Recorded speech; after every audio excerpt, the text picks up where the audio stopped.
While I am making commissions, I am also testing if I can make polymer clay durable, and I have been trying for many months.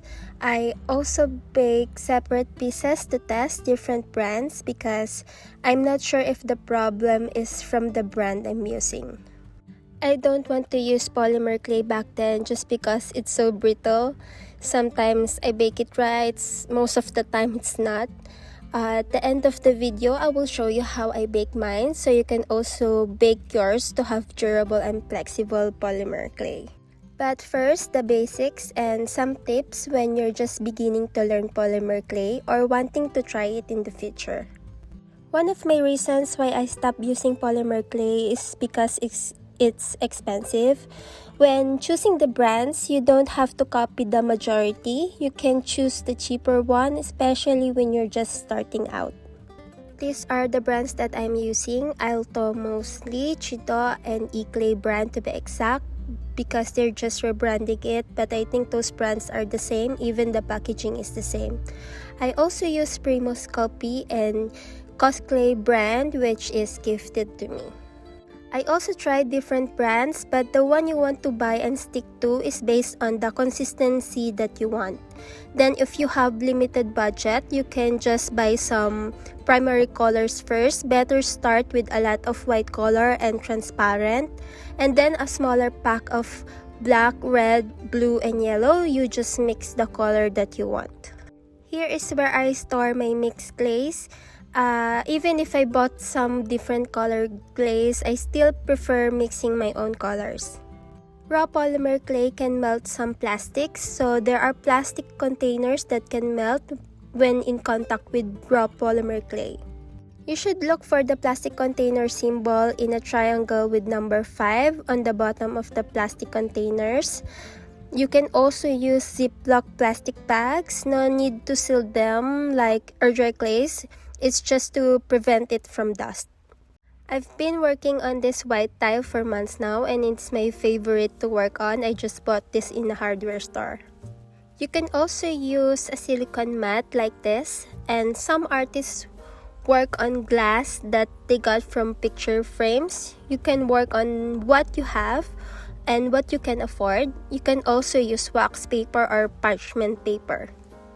This is how I clean my working area. I first use alcohol and tissue paper. You can also use wipes. And then I clean it up using 99% isopropyl alcohol. This one melts polymer clay that sticks on the tile. I think you can also use pure acetone. You will also need to clean your tools every time. I love working with white clay, so my worst enemy is dust and lint. One more tip on getting the dust off the surface is translucent clay. I use it on my hands, tools, and tile. When you are switching from white clay to red clay or other dark colors and vice versa, you should clean your hands first with alcohol and then grab some transparent clay to transfer the dust and remaining color onto it. I also clean my charms as I sculpt. Sometimes I use cotton plus alcohol, but sometimes the lint will just go deep into the clay. That's when I use my X-Acto knife to just scrape it off. You can also clean your charms after it is baked, but some dust bursts deep, and I am too anxious not to clean it before baking. You need to condition your clay. Most of the time, I use my warm hands to condition. You can also use rolling pins or pasta machine if you have one. I do have a pasta machine, but I don't really like it as it leaves marks on my clay, even if I clean it. If your clay is too hard, some artists put it in a plastic bag and sit on it for a couple of minutes before they condition it. Heat helps to soften the clay. If you have warm hands like mine, and then you can just condition it with your hands. But if it is still too hard to condition, you can add baby oil and knead it with your hands. But I don't do that anymore because I don't like sticky soft clay now. What I do to control the consistency is by mixing a bit of softer clay. It can be transparent clay if you don't want to change the color, or it can be other color like white to have a lighter color. How to tell if your clay is already conditioned well? You can make a log and bend it. If it doesn't crack and has a smooth surface, then it's ready to sculpt. If you're seeing lots of fingerprints and your clay is getting squished so easily when you're working with it, it just means that your clay is too soft to work with. What you need to do is to leach it. You need to put it in between papers. You flat it first and then you put it inside and then put a weight on top of it and leach it for a couple of hours.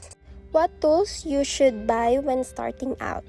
I suggest you only buy X-Acto knife, needle tool, and some ball tools if you can, if you're going to make eyes or charms. And then after some practice, you can buy the other tools when you feel you need them, like this acrylic block that can help me make even logs. I also use half sphere mold, so I don't need to use weighing scale for small charms, just so I can have the same size every time, but I still eyeball them, so it's not that necessary. You can also use an ordinary needle if you don't have a needle tool. Just make a handle so you won't accidentally poke yourself. Here are some of my favorite tools now that I acquired when I was already earning from my hobby. This one I got from a dental tool, but it works the same as the needle tool. I also use these miniature cutters when I want to make a more precise amount and size for the eyes. I roll the clay first in the pasta machine, thinnest setting, and then flat them on an acrylic block and use this cutter. It's a bit hard sometimes because the clay sticks on it, but you can always poke it with a needle tool. For making charms or figurines, you will need this aluminum wire. I am using 17 gauge just to connect the head to the body. If you want to make charms, you will need jump rings, eye pins, or better use eye screw pins so your creation won't go anywhere. Just don't forget to put it in before baking. What I do is I screw it in, make some space a bit, and then put clay to secure it. You can also color your clay using soft pastels, but I only use it for blushes and shading. I also prefer to use it before baking so I don't need to seal it. Pickable adhesive is also necessary for polymer clay. You need it to glue pieces together, especially when gluing raw clay to baked clay. Some projects you might also need to use DLS or translucent liquid sculpting, like making sauces, and can also be used as a glue too. I like baking flat pieces on this smaller tile that can fit in my oven. I will now show you how I bake my pieces. This is how I test clay. I will also include the clay that we colored using pastels. Let's see if it's still flexible after baking. For beginners, I recommend you follow the temperature and baking time on the packing instruction because we don't want to burn your pieces, and I recommend you buy a thermometer that you will put inside. So this is how I bake my pieces to be durable and flexible. I preheat my oven first for 25 minutes. I put my knob on 200 degrees Celsius. That's just because after 25 minutes, the thermometer inside will only set to 180 degrees Celsius. Then I will put the timer to 40 minutes and put the knob on the middle of 150 to 200. Yes, I know it's so hot for polymer clay, but you will be surprised that it will go down to 140 once I put the tray in after 10 minutes. After another 10 minutes, the temperature stayed on 150 degrees Celsius, the temperature I need to make it flexible up until it was done baking.